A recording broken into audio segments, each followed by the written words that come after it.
wabarakatuh. Baiklah, perkenalkan nama saya Dedi Kurniadi, NIM 190254245005. Saya Ari Risandi dengan NIM 190254245009. Saya Tasya Sari Purba, NIM 190254245014. Kami bertiga dari jurusan Sosial Ekonomi Perikanan, Fakultas Ilmu Kelautan dan Perikanan, Universitas Maritim Raja Ali Haji. Di video kali ini, kami mengangkat materi yaitu Sistem Informasi dengan mata kuliah Sistem Informasi Kelautan dan Perikanan dengan dosen pengampu Ibu Dwi Amalia Purnamasari, ST MCS.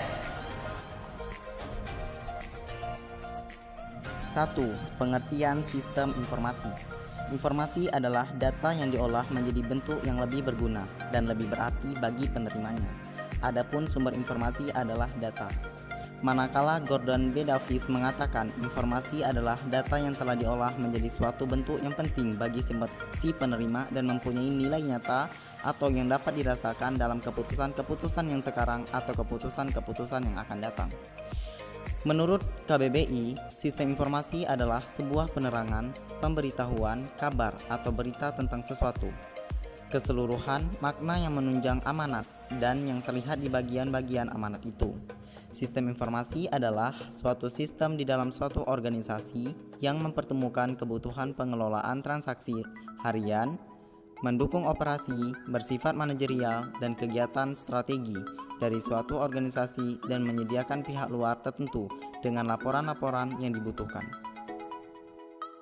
Sistem informasi juga merupakan suatu sistem yang dibuat oleh manusia yang terdiri dari komponen-komponen dalam organisasi untuk mencapai suatu tujuan, yaitu menyajikan informasi, di mana suatu informasi sangat berkaitan dengan suatu data yang valid. Nah, jadi data yang valid ini akan memudahkan si penerima memahaminya agar tidak terjadi kekeliruan dan kepalsuan data yang diterima.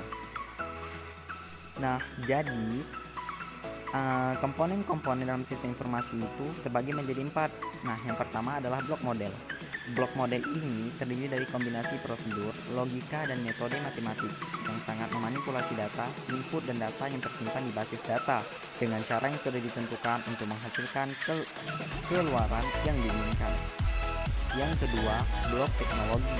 Nah, teman-teman, teknologi ini digunakan untuk menerima input, menyimpan, mengakses data, dan menjalankan model serta membantu pengembalian diri secara keseluruhan. Ketiga, yaitu blok masukan. Nah, jadi teman-teman, pada blok ini terjadi pemasukan input yang mewakili data yang masuk ke dalam suatu sistem informasi. Di sini termasuk metode-metode dan suatu media yang digunakan untuk menangkap dan yang akan dimasukkan yaitu berupa dokumen dasar. Komponen yang terakhir yaitu blok kendali. Nah, pada blok ini teman-teman berbicara tentang beberapa faktor yang terjadi pada suatu sistem informasi. Adapun faktor-faktor tersebut adalah bencana alam, api, temperatur tinggi, air, dan debu. Pentingnya sistem informasi kelautan dan perikanan. Negara maritim yang telah terjuluki oleh Indonesia tidak menutup kemungkinan banyak masyarakat Indonesia yang bekerja sebagai nelayan. Informasi bagi nelayan mengenai kelautan dan perikanan untuk menangkap ikan di laut dan jumlah ikan yang banyak adalah hal yang sangat dibutuhkan mereka.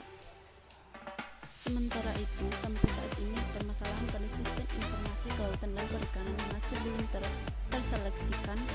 Peluang permintaan terhadap produksi perikanan Indonesia, tuntutan untuk meningkatkan produksi perikanan semakin meningkat. Tidak adanya sistem informasi kelautan dan perikanan membuat tidak ada sumber daya perikanan yang berkelanjutan. Organisasi Pangan dan Pertanian atau PBB telah menyediakan dana dan informasi penting tentang bagaimana profil perikanan di suatu negara dapat dipilih dengan mudah melalui situsnya. Pengembangan organisasi pangan dan pertanian merupakan sistem informasi nasional yang berkemampuan inteligensi, sehingga pelaksanaan program tata kelola sumber daya kelautan dan perikanan akan lebih efektif. Ikan dengan mobilitas yang tinggi akan lebih mudah dilacak di area melalui sistem teknologi informasi. Ikan cenderung berkumpul pada kondisi lingkungan tertentu seperti arus perusahaan dan daerah krongenetik. Pertemuan dua masa air yang berbeda, baik salinitas maupun suhu. Pengetahuan dasar yang dipakai sebagai basis sistem informasi. Nah, yang selanjutnya itu ada penguatan sistem informasi dan teknologi. Penyediaan sistem informasi dan teknologi yang handal untuk komunikasi data dan informasi dengan stakeholder, pemerintah, dan masyarakat. Yang pertama itu ada pengelolaan data center dan discovery data center.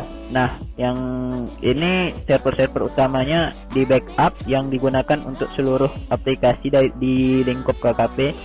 Ditempatkan itu data center atau DC KKP yang berlokasi di Sentul. Yang kedua itu ada layanan PTSP terintegrasi dengan online single submission atau OSS. Nah, di sini ada 3 jenis layanan PTSP. Yang pertama itu ada konsultasi perizinan, yang kedua ada permohonan perizinan, yang ketiga ada pengambilan perizinan yang telah selesai.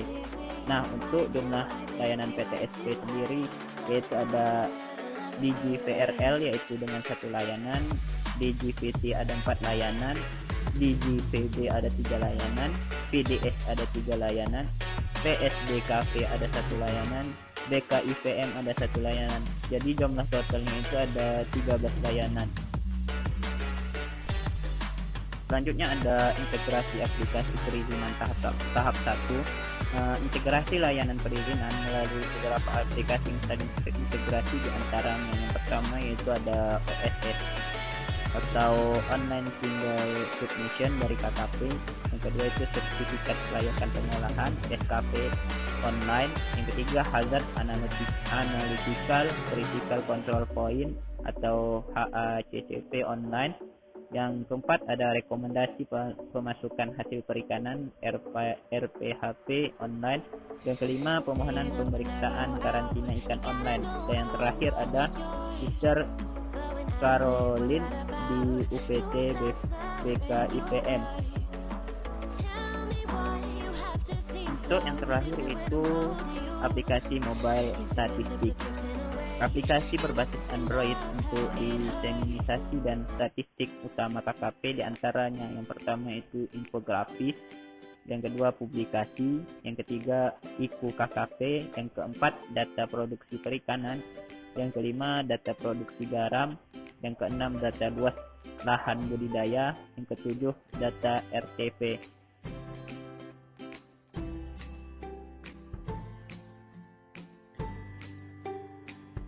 Demikianlah yang dapat kami sampaikan. Semoga bermanfaat bagi kita semua. Jangan lupa like, subscribe, and share. Let's to be on top. Terima kasih.